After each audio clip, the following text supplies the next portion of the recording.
She walked toward the door, which was locked.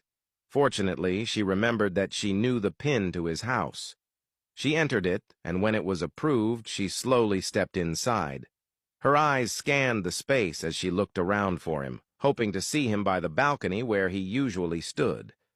But he was not there. Her gaze fell on the table, where his car keys and cell phone rested. Just as she was about to head toward his room to search for him, the sudden sound of a man screaming pierced through the silence.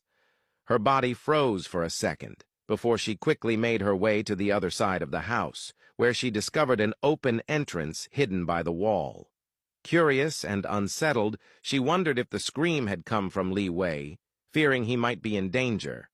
Without hesitation, she rushed inside, calling his name as she ventured deeper into the secret chamber. But what she saw made her entire body lock in place. Her breath caught in her throat. Tremors ran through her as she stared at the scene before her.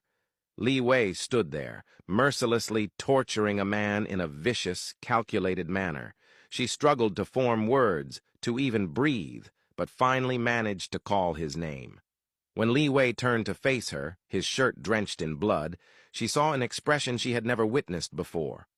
His face was shadowed by a darkness so intense, a fury so ruthless, that it seemed as though he had become a different being altogether. She had always known him to be cold, but the depth of the coldness radiating from his eyes in that moment was unlike anything she had ever imagined. It was monstrous.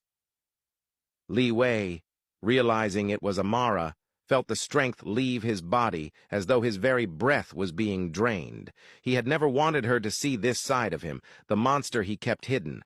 Staggering toward her, he caught the fear in her eyes. He remembered how she had been afraid of him when they first met, but this was different. The fear she carried now was sharper, deeper, and it tore through him. Before he could reach her, Amara turned and fled, running from him in sheer terror. Liwei tried to chase after her, but Master Shen's hand gripped his shoulder firmly, holding him back.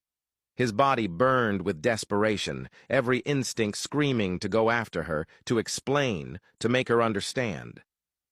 But Shen's voice thundered against him, commanding him to come back to his senses. Shen reminded him that she was clearly afraid of him, that she could not handle this side of who he was. If he went to her now, all she would do was beg him to stop, tell him how ruthless he had become, and in the process, soften him. He would grow weak, surrender to her words, and abandon the very mission he had dedicated his life to,